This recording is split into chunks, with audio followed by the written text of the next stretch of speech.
Olá, pessoal, boa noite, tudo bem? Vamos para a nossa aula, né, nossa web temática de metodologia e prática do ensino de filosofia 2. Eu preparei um material aqui para vocês, para a gente poder discutir um pouco, né, ainda que não seja possível participar ao vivo da aula, essa aula ela fica gravada posteriormente, então a gente consegue visualizá-la em outros momentos do curso. Então aqui, metodologia e prática do ensino de filosofia 2. Planejando as aulas. Então, considerando que boa parte dos conteúdos a gente já viu, já estamos aí prestes na a avaliação presencial, né, então eu trouxe uma coisa um pouquinho mais prática, né, falamos muito nas aulas de legislação, falamos também de alguns métodos de ensino de filosofia.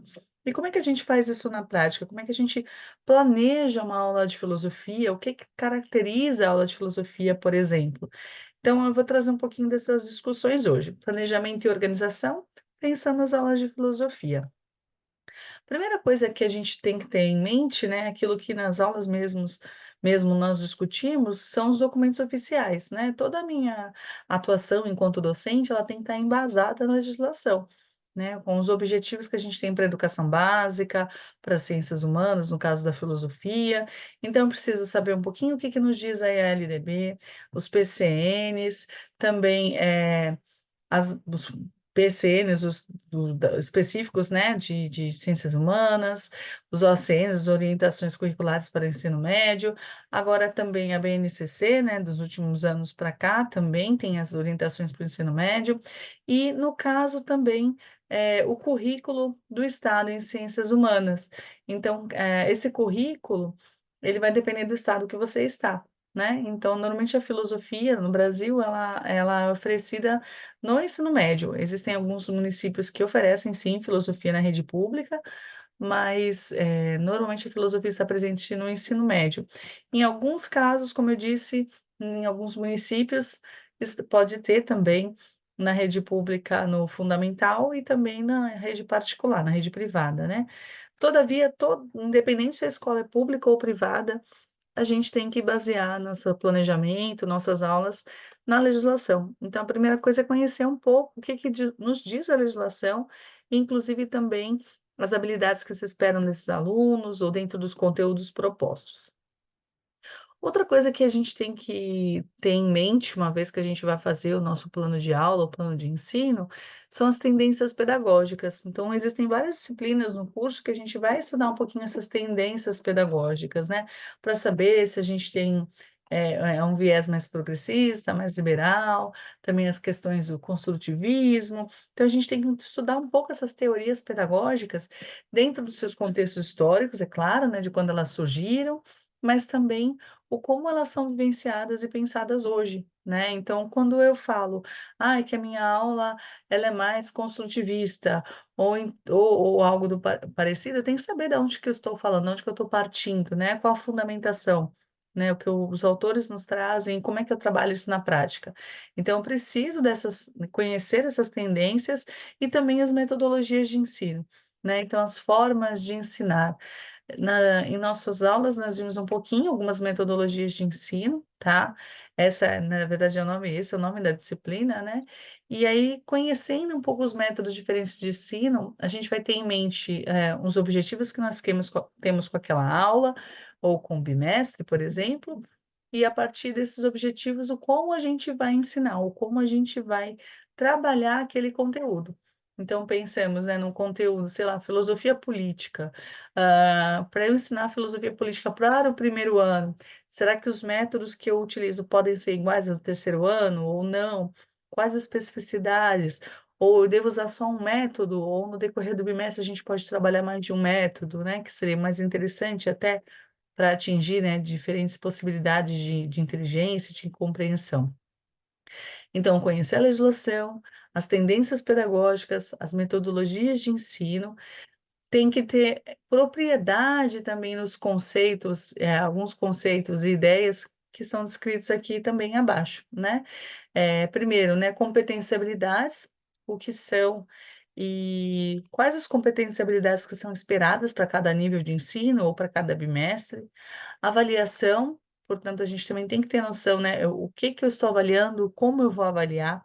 Então eu preciso, ter em mente que um tipo de aula, um tipo de atividade, traz um resultado diferente, traz uma avaliação diferente. Então, por exemplo, se eu fico o tempo todo numa aula expositiva, só falando, falando, falando, falando, depois eu faço uma avaliação em que eu não tenho que escrever. Todavia, quando eu fico só falando, o que eu ensinei para o aluno foi ouvir e não escrever. Então a avaliação ela tem que cobrar aquilo que eu ensinei, né. Ainda que eu tenha ensinado alguns conteúdos, eu não pratiquei com o aluno como ele escreve, eu pratiquei como ele escuta. Então temos que pensar nisso também na avaliação, né. Então, o que que eu quero com essa avaliação, quais objetivos, né, existem tipos diferentes de avaliação, se é diagnóstica, se é formativa, o que que eu vou fazer a partir dos resultados dessa avaliação, se vai ser só para eu mensurar um valor, se vai ser para eu construir novos conhecimentos, ou seja, eu preciso ter claro também o conceito de avaliação e minhas pretensões com aquele tipo de avaliação. Outro item são os objetivos, que eu também, né, preciso compreender quais os objetivos daquela aula ou quais os objetivos do meu planejamento. Os procedimentos metodológicos, né, como a gente falou lá, as metodologias, qual é a sequência metodológica que eu vou usar? Então eu começo, às vezes, sei lá, com uma pergunta sobre o tema, para ver os conhecimentos prévios. Eu faço o questionamento, e uso aí o método socrático de investigação, em que, através do diálogo, a gente tenta chegar em algumas respostas. Então, quais os métodos que eu vou usar? Qual é a sequência de métodos que eu vou usar? O conteúdo, que é claro, também é importante, apesar da gente hoje falar muito, em questões socioemocionais, né, em outros itens, o conteúdo também é fundamental, afinal a escola está ali também para trazer o conteúdo histórico já produzido pela humanidade, né. E aí o tema e os da aula, os recursos que serão utilizados para desenvolver, e aí deixo uma dica também aí em vermelho, né, o domínio da língua portuguesa. Porque muitas vezes a gente fala assim: "Ah, não sou obrigado a corrigir erros ortográficos da língua", mas para a gente se comunicar, qualquer disciplina, né, a gente precisa da língua portuguesa. Então eu não preciso ser um professor de língua portuguesa para corrigir a língua portuguesa, né, para o aluno conseguir se expressar, argumentar, escrever, interpretar, que são coisas que são, né, são competências e habilidades que estão tanto na língua portuguesa, mas também em outras disciplinas, como no nosso caso em filosofia. O aluno precisa saber interpretar um texto, precisa saber argumentar, precisa saber escrever de forma coerente, lógica. Então eu também preciso me atentar para isso quando eu pensar ali, por exemplo, numa avaliação, numa atividade com os estudantes. E aí também, dentro desse contexto, né, a gente estava falando um pouco do que a gente precisa saber, né, nossos conhecimentos prévios para fazer um plano de ensino, um plano de aula, né. E eu preciso também ter em mente o que que faz uma aula de filosofia ser de filosofia, ou seja, o que é preciso para ser uma aula de filosofia. Quando eu estou planejando, quando estou fazendo um plano de aula ou de ensino, o que que eu preciso pensar para falar: "Bom, essa é uma aula de filosofia", né. Para além, assim, de colocar debates, então, no decorrer da minha experiência aí como professora do ensino médio, eu escutei muitos alunos falando: "Olha, o professor de filosofia jogava um tema pra gente, polêmico, e a partir desse tema polêmico, a gente tinha que colocar se era a favor ou contra, falando a nossa opinião". E a gente escuta esse histórico de muitos professores de filosofia falando: "Ah, é só discutir opinião". E isso não é filosofia, né, a gente pode falar que pode ser filosofia de vida, que não tem nada a ver com filosofia mesmo, que nós estamos estudando aqui no curso de filosofia. Então, para ser aula de filosofia, eu preciso saber o que eu estou fazendo, eu preciso de um objetivo, eu preciso envolver no decorrer das minhas aulas, de fato, alguns pensadores da filosofia, fundamentar essas aulas, né, sair do âmbito da opinião pessoal, que isso não se é discutido, e ir para o lado da argumentação, da leitura, da investigação das coisas, né. Então, saber a opinião dos alunos ou só discutir a opinião, isso está longe de ser filosofia. Então, uma aula de filosofia mesmo precisa de embasamento, né, precisa de ter filósofos ali discutindo, no sentido de trazer leituras filosóficas, e precisa também, que a gente desenvolva aí a argumentação, a lógica, a pesquisa. E esses itens que eu trouxe para vocês, né, são básicos para a gente pensar tanto o plano de ensino, que é o documento que a gente vai entregar planejando aí um trimestre inteiro, um semestre ou um ano, de acordo com a escola que a gente está. O plano de aula, que é pontual ali para cada aula que a gente vai fazer, ou a cada 2, 3 aulas, a gente tem que fazer ali, né, ou escrever ou pelo menos nos organizar para ter o que que a gente pretende trabalhar nessas aulas. E em muitos lugares, como o próprio estado de São Paulo está trabalhando a sequência didática, que tem muito a ver ali com o plano de aula, né, eu descrever ali de alguma forma as minhas aulas que têm a ver com um único tema. Então, se eu vou trabalhar filosofia da ciência, eu faço uma sequência didática de quantas aulas eu vou trabalhar filosofia da ciência com os itens que nós já vimos, quais as habilidades que eu preciso desenvolver com os estudantes, quais os objetivos, as metodologias, a avaliação, dentro de uma sequência, como se fosse um plano, vários planos de aula.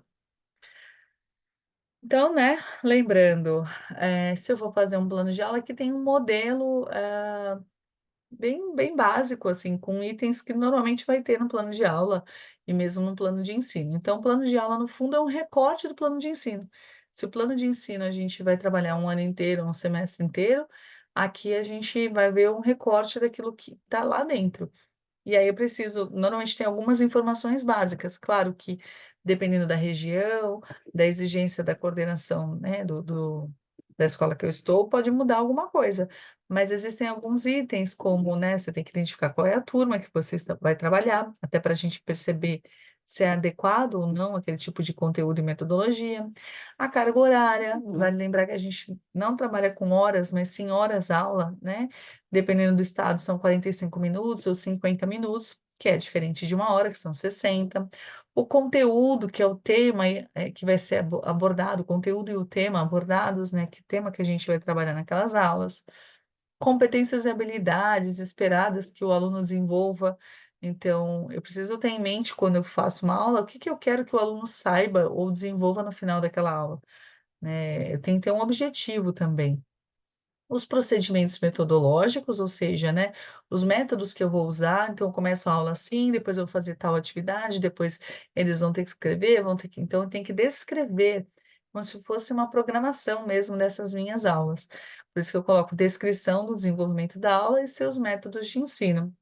Depois a avaliação, vale lembrar, né, que todo plano de aula ou mesmo uma sequência didática é importante ter avaliação, e a avaliação não precisa ser necessariamente uma prova, né, eu posso: "Olha, eu dei 2 aulas hoje e a minha avaliação é perceber a participação deles quando eu faço as perguntas, o envolvimento, as anotações que eles fazem", isso também é uma avaliação.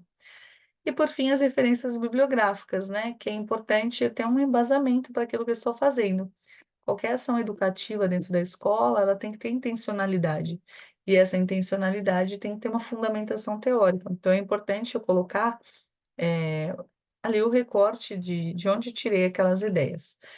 Deixo outra dica aqui, né, quando eu for colocar nas competências e habilidades, a gente quando pega ali a BNCC, o mesmo currículo, elas já vêm meio prontinhas, mas para vocês terem ideia, normalmente essas competências e habilidades, a gente vai sempre começar a frase, né, a ideia a partir de um verbo no infinitivo, quase sempre, pelo menos, né.